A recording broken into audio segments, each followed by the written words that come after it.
Salut les amis, j'espère que vous allez bien. Désolée d'avance si vous entendez de temps en temps un doux bruit de gouttes de pluie qui tombent sur mes carreaux. C'est la Normandie quoi. Bref, partons aujourd'hui en 1981 avec un classique des plus classiques, j'ai nommé Rox et Rookie. Un film de 83 minutes, sorti le 10 juillet 1981 et le 25 novembre 1981 en France. Et ben c'est parti.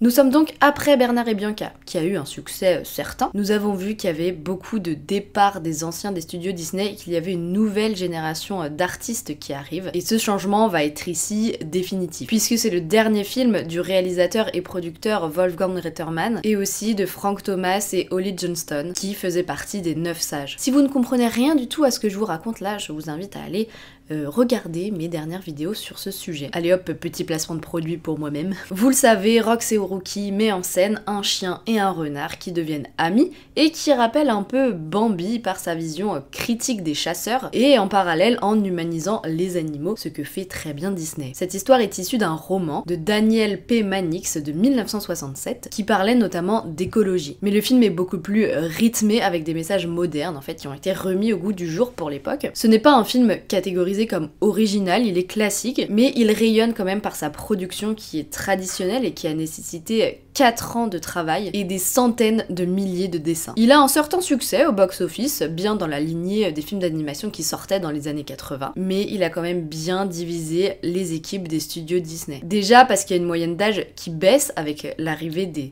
nouveaux, mais l'ancienneté des anciens est énorme. Donc il y a ce gros turnover, le plus gros de l'histoire de la société à ce moment-là, et le doyen Wolfgang Reitermann, qui je le rappelle est animateur depuis Blanche-Neige, donc en 1937 quoi, le tout premier, et réalisateur depuis La Belle au Bois dormant en 1959. Lui, il est pas d'accord avec le développement de l'histoire de Rox et Rookie. Mais le président de la Walt Disney Company de l'époque, j'ai nommé Ron W. Miller, donne raison à la jeune équipe, où il y a notamment Ron Clements, qui est le réalisateur aujourd'hui de La Petite Sirène, Aladdin et même Vaiana. Donc même s'il y a une bonne entente en général, l'écart se creuse réellement dans les volontés de la nouvelle et de l'ancienne génération. Ce qui va quand même mener les studios à désavouer Reitermann à cause de certaines de ses idées. Ainsi, Rox et Rookie est pour lui son dernier film, sachant qu'il mourra quelques années seulement après d'un accident de voiture. Et c'est pas la seule discorde dans les studios, puisque Don Bluth va aussi quitter la production avec une quinzaine de ses collègues en démissionnant carrément. C'est donc un film qui a pas mal de rebondissements et d'anecdotes dans sa production. On peut le dire quand même un tournant dans l'entreprise, ça n'a pas toujours été tout rose, mais il a quand même permis de voir émerger certains talents au sein de Disney, comme Tim Burton, Brad Bird, Henry Selick ou encore John Lasseter. Il n'y a donc pas que du négatif, puisqu'ils restent tous quand même des grands noms de Disney aujourd'hui. Voilà, un film qui est malheureusement